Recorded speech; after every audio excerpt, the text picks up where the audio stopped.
Well, happy, beautiful, amazing day. Dr. Bob Rakowski here, Blue Diamond out of Houston, Texas.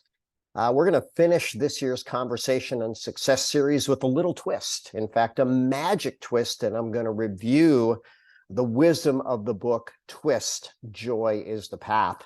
This, by the way, was written by two of our amazing Organo family members, Dr. Jessica Peterson, who sadly is no longer with us. So this book may in part be her living legacy, and her beautiful and our beautiful, amazing friend, Heather Fedewa. Little business first, Organo has some absolutely amazing specials going on. The Welcome Home, where people that hadn't ordered in 2022 can put in a $100 order and have their renewal fees waived. They have their Cozy Holiday Pack. They've got specials on CXT. And an epic special on red tea. So go to Organo's Facebook pages and newsletters and look to see what their specials are through the end of the month. So a picture of Jessica Peterson and her beautiful family, her husband, Joe, her son, Jack, and her daughter, Abby. Jessica's living legacy certainly lives in them, but imagine going through literally a fight for your life and doing it with such grace and charm and dignity, all while serving our wonderful world. And she and Heather sat down and they said, you know what, we're learning so much amazing stuff. Why don't we record this? Why don't we keep ourselves on a guided path of peace and love while serving others? And with a work like this, Jessica will serve others long beyond the time that she was physically here. I first learned this quote from Robin Sharma. His father told it to him. I didn't trace down the original source, but he told his son, he said, you know what, when you were born, you cried and the world rejoiced. Now the goal is to live your life so that when you die, the world cries and you rejoice. You know what, Jessica was definitely successful at that. Left a lot of beautiful memories and friends and contribution. So this woman's name is Julia, and she has a TED Talk that's entitled How Cancer Saved My Life. So now I want you to think about that for a moment. Can something so harsh, such an extreme battle, and the odds were against her to survive, could it actually save your life? Well, you know what? I have talked to literally dozens of cancer survivors who repeat these same types of words. Their life got better for having to deal with this crisis. And one of the things that Julia says is, in a matter of minutes after her diagnoses, all of her fears were swept away by an extraordinary ability to be present to herself. Now, I want you to think about that for a moment. Do you really spend much time being present with yourself? And I think what you're going to realize, if you're like most of us, nowhere near enough time is doing that. But one of the lessons is we don't likely need a crisis like this to literally focus. And by the way, Twist is going to give us some good guidelines for that. This may be the most profound and the most powerful wisdom of all time. Know thyself. It's attributed to Socrates a couple thousand years ago, but how well do you know you? And my question might be, really? Because if you really knew yourself, you might realize that you're partner with infinite and there's no limit on your capacity. So great lesson there. These people that have beat the unbeatable, in many ways, that can be empowering. So love this quote: crisis doesn't create character, it reveals it. So, why not be so committed to your character, who you are, and what you bring to the world, that it really doesn't take a crisis to bring your character out? And by the way, since we're going to talk about Ganoderma, over 686 on this morning's search, published medical studies that are linking Ganoderma and cancer. We can't make any health claims, so I won't. But if you go to PubMed, you're going to find some absolutely amazing information about benefits across a broad range of cancers, some of which, by the way, medicine does not have a good track record with. I will recall this quote, and it came from that TED Talk. Einstein said this. He said, "Do you believe in miracles?" Well, you should. In fact, life itself is a big miracle. There are so many things that are beyond our understanding. There are two ways that you can live. You can live as if nothing is a miracle, or you can live as if everything is a miracle. You know, I happen to like that second path. Everything around us is a miracle. The fact that we're breathing, talking, communicating, partnered with such an epic company that's making our world better. All these things are beautiful miracles. Blaise Pascal, I consider him certainly one of the greatest minds of all time. By the way, when he was 18 years old, he built the first digital calculator to help out his father, who was a tax accountant. So imagine having that skill in 1642. And Pascal said this. I've also heard it attributed to Mark Twain, but it goes back significantly early with Blaise. It says, "I would have written you a shorter letter, but I didn't have the time." So it takes a lot of time and effort to really be succinct. And I'm going to put Twist in the same category as a Man Thinketh, a timeless classic, U Squared, which I believe will be a timeless classic, and Twist, the exact same thing. Short read, easy read. You can read it in a matter of minutes. Typically, I would say Aldi's, less than an hour, but a lifetime to master what's in there when you apply it to your beautiful existence. And I'll be on a little bit of an Einstein binge. He said, "Any intelligent fool can make things bigger and more complex." I won't throw in the violent, but it takes a touch of genius and a lot of courage to move in the opposite direction. So simplicity is amazing. And then think about the simplicity of coffee, the simplicity of just add water, the simplicity of the top superfoods now, treasures added to these drinks that people do every day. Simplicity, courage, power, absolutely amazing. So Twist is an acronym. The T is for thankful, the W is for writing, the I is for intention, the S is for service, and the T is for training. And let's go through the highlights of these things. So when you start looking at being thankful, the book says you want to be thankful for what was, what is, and what will be. Again, really good guidelines. Sometimes we don't see the gift in challenges, but think about the law of opposites. Anything that has bad has an equal and opposite good. Can we find it? Well, with the practice of being thankful, the practice of gratitude, I believe we get a step closer to that. Sometimes it's helpful to describe things in terms of their opposites. So what's the opposite of thankful? Well, how about unthankful? How about thankless? How about unappreciative, dissatisfied, heartbroken, critical, melancholy, desolate? All of these things are opposites of thankful.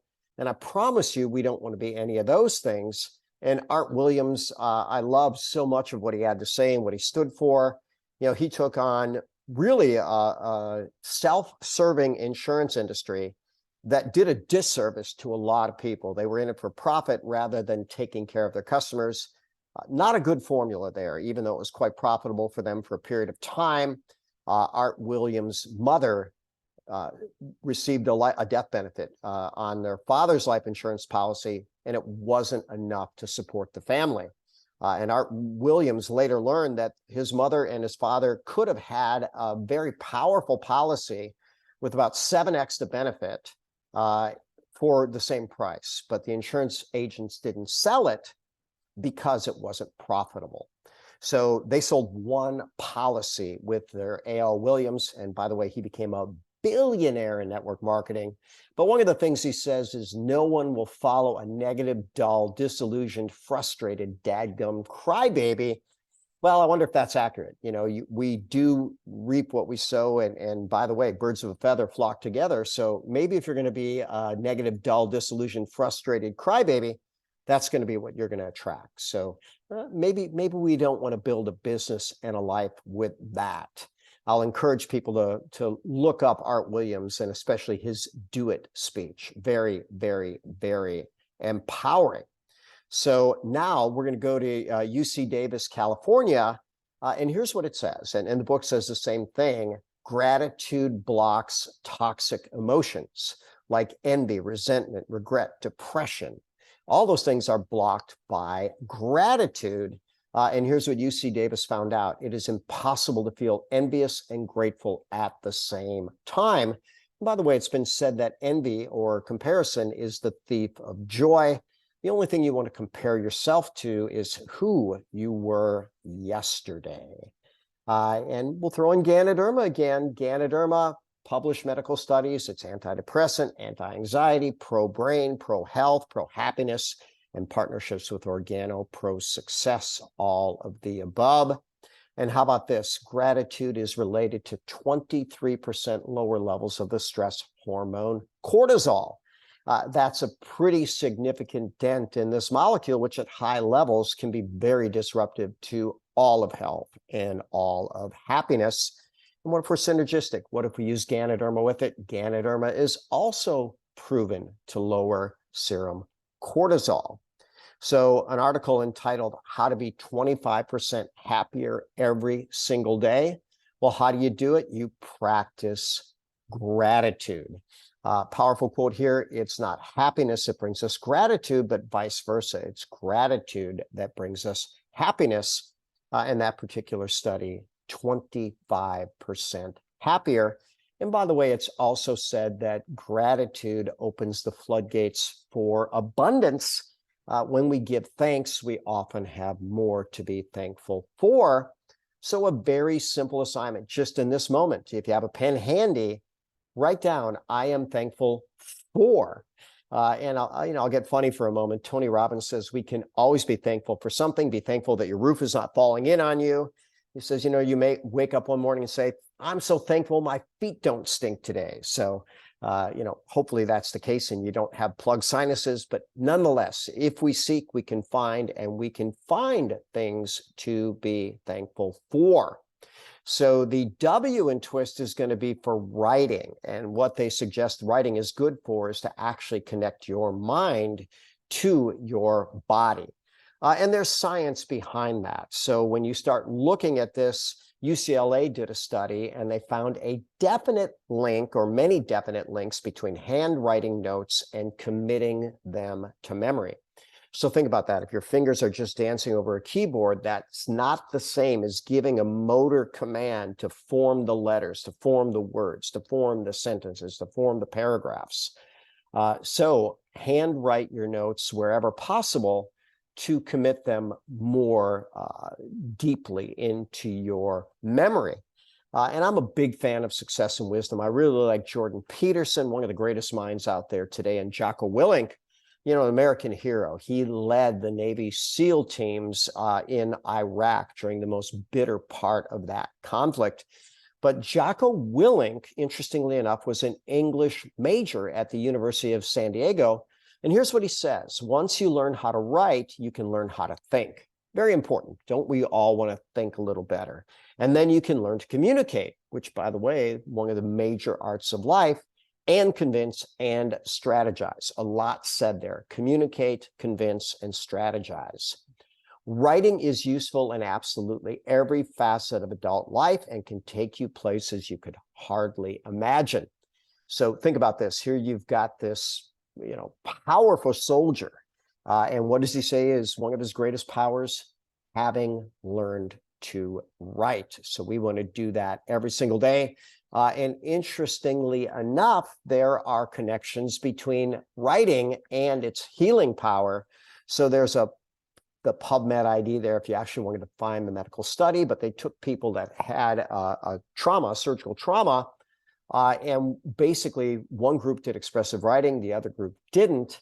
And 76% of the group that did the expressive writing at 11 days were completely healed, 42% the other. So, nearly double your probability of healing faster with expressive writing.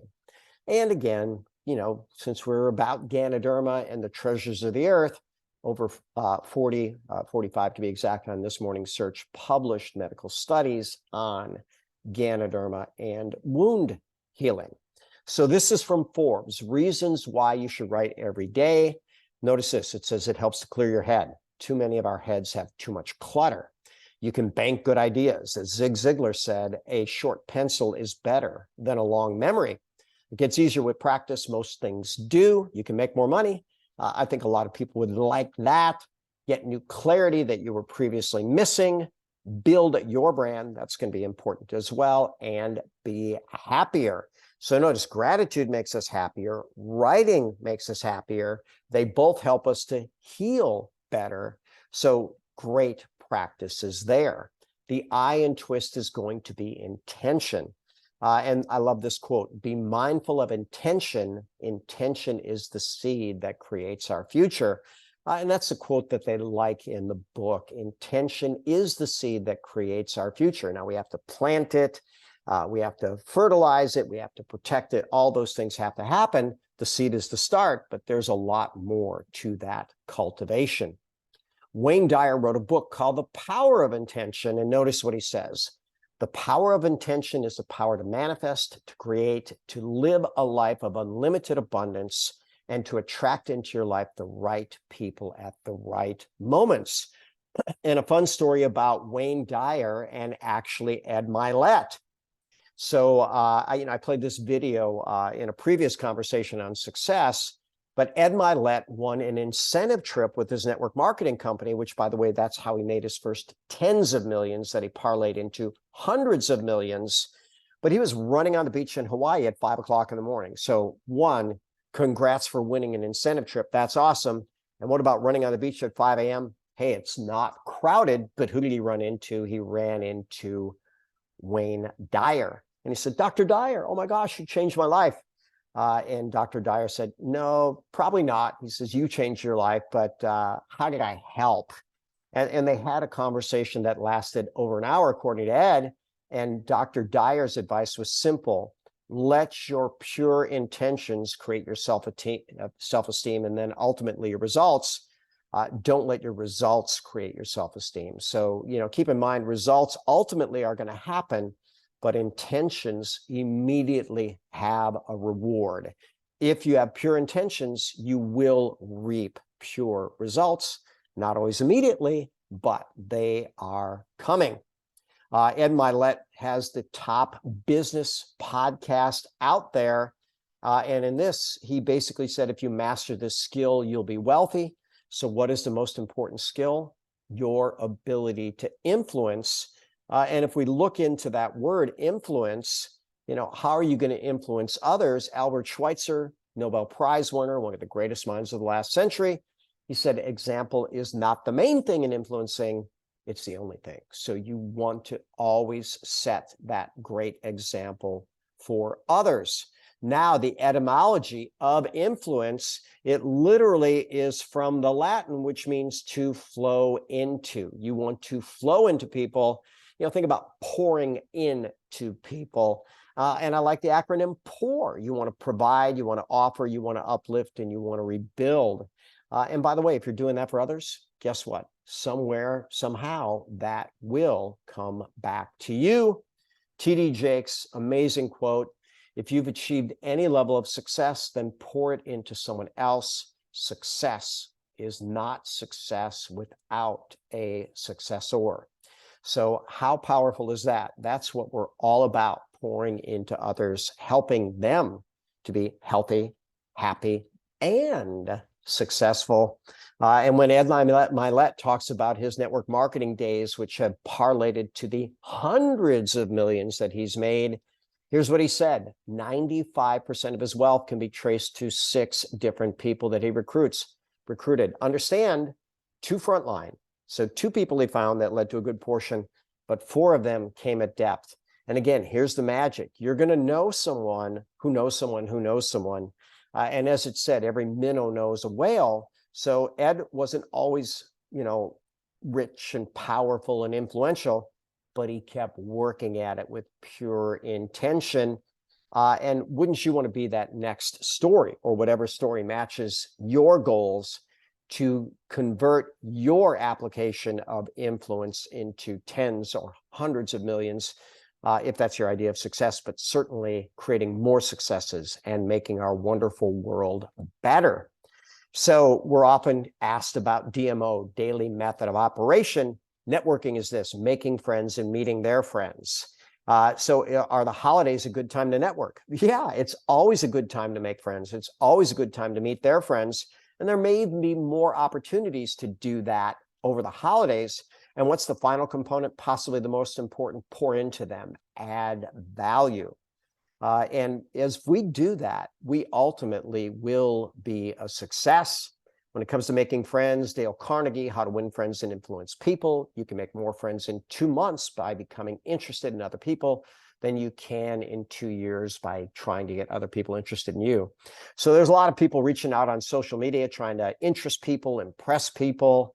But what if we became interested in people, paid them genuine compliments, found ways that we could add value? We'll study under the sages that have built that way. That is a fantastic way to start building your network and your net worth. And when it comes to meeting friends, you know, they used to say that we're 6 contacts away from anybody we want to know in the world. It might be much even smaller than that. If you know 1,000 people, and by the way, Jordan Peterson says with social media, that's a pretty reasonable average to know 1,000 people. Well, 1,000 times 1,000, guess what? You're going to be 1,000,000. And what's 1,000 millions? Now you're at 1,000,000,000. And then one more time, now you've covered everybody on the planet. So we may just be 4 or so connections from literally everybody. And what about value? I'll quote Tony Robbins here. If you add the value, you will become the brand. Find a way to add more value than anybody else does. And that certainly is his advice for success. And, you know, a few conversations ago, I featured something that I called fortune cookie wisdom. And that really has a way of simplifying, always add value. Wonderful words to live by. And how about Bob Proctor, late and great? He says, what you sow, you reap. Now that is a law of nature. Network marketing is perfectly aligned with this law of sowing and reaping. You get truly exactly what you're worth. No nepotism, no favoritism. He says that is rare today. So how wonderful that we are at the fairest system that aligns itself with universal laws. And ultimately, that's really all that will ever stand. If you're going to violate universal laws, it's just a matter of time before things start to go in the wrong direction. So the S in twist is going to be serve. And I'm going to go with the etymology of actually deserve. So deserve is from service, from ministering, from giving help. And one of the most powerful quotes on service ever, Martin Luther King, everybody can be great because everybody can serve. And by the way, start serving small. Do the best you can with whatever you've got, wherever you are. That's a Teddy Roosevelt quote. And start serving and start making things better. Jim Rohn said service to others leads to greatness. That was based on biblical principles. And let's put in a couple qualifiers here or things to make it even more clear. Service to many others leads to much greatness. So now, Bill Johnson, love this quote, rule with the heart of a servant, serve with the heart of a king. And then finally, the T in twist is going to be training. Now, I like this quote. Oh, you want to know what I'm training for? Life. Be more, do more, serve more, have more are all great things, but all of life is training. So, you know, when Jessica had her diagnoses early on, we had the conversation about the movie, The Way of the Peaceful Warrior. Great book, great movie. An embellished biography of Dan Millman, who was, by the way, a world champion trampoline competitor, and then a national champion gymnast. But in the movie, The Way of the Peaceful Warrior, that's the character that plays Dan. That's Socrates, the mentor. So Dan had a horrible motorcycle accident. His femur was shattered. I believe he said it was in 36 pieces, pins and screws. You know, and the doctor said, you know what, you're never going to walk normal again, and you can forget about gymnastics or your athletic career. That is done. And, he was having a little bit of a pity party for himself. I'll throw him a little pass on that, because how could you not, be an elite athlete with your whole world ahead of you, and then something threatens to take that away? And he was having a conversation with Socrates, and he said, well, what about my training? And Socrates looked at me and said, this is your training. Whatever we bring into our existence, it is ultimately, I believe, for the purpose of making us better, stronger, faster, smarter. And think about that TED Talk that I referenced, how cancer saved that woman's life. So then in the movie and in real life, Dan started training. He wasn't allowed to train with the gymnastics team. He set up his own rings. He started working. Imagine having a hard time even walking, but then a matter of years, year or so later, leading the gymnastics team to their first ever national championship. And whenever we're confronted with something, I happen to really like this quote from Jim Rohn: don't wish it were easier, wish you were better. We can't make things easier, but what if we can become better, stronger, faster, smarter, more connected? Could we have enough resources to hopefully deal with whatever we have to deal with? Well, the answer is, I believe that we can create that, especially through building our network. So interesting thought here, our bodies are actually wired for comfort, right? We seek pleasure, we avoid pain, but your being, your essence, who you really are, you are wired for growth. It's been said, if you're not growing, you're dying. Think about the Shawshank Redemption, classic line from that movie: get busy living or get busy dying. Well, why not get busy living, growing, thriving, flourishing? All those things can be to us. So we have this thing called the comfort zone, but where does the magic happen? Outside of our comfort zone. We do want to stretch ourselves, not snap ourselves, not break ourselves, but stretch. And if we consistently stretch, we've got that beautiful compound effect where we can grow, hopefully every day and in every way. Zig Ziglar, powerful quote. I think he probably got this from a Stoic, but I first heard it from him. He said, if you will be hard on yourself, if you will stretch yourself, if you will go out of your comfort zone, life will be easy on you. But if you insist on being easy on yourself, staying in your comfort zone, life is going to be hard on you.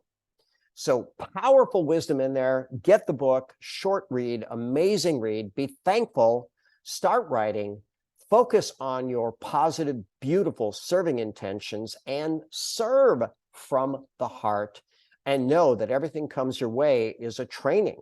So, any type of challenge you have, remember the law of opposites. There's equally good and bad in it. Find the good, train yourself to find the good. So call to action. Here's what I'm going to suggest that you do. Everybody, if you can, and I believe everybody can do this, buy 11 copies. Why 11? Well, because read one and keep it and highlight it and read it again, but gift 10 to other people. And I've been doing this. I bought 25 and I'll probably end up buying much, much more. But when I gift it to people, I say, look, read it, apply it. And here's my challenge to you. Purchase 10 copies and pay them forward. Gift them to others. Some of the money goes to Jessica and her family. Some goes to the co-author, Heather. Some goes to charity. No matter what Jessica chose to do, she found ways to make the world better. And this may well be a big part of her living legacy. And remember, there's amazing specials going on right now, so you're going to want to take advantage of those. And as always, I'm Dr. Bob Rakowski, absolutely knowing that we can all be happy, healthy, and successful. So enjoy this beautiful Christmas, this beautiful holiday season. Share these beautiful treasures, including the twist treasures, with the world. And you know what? Let's make our wonderful world better for everybody. So good night, all, and God bless.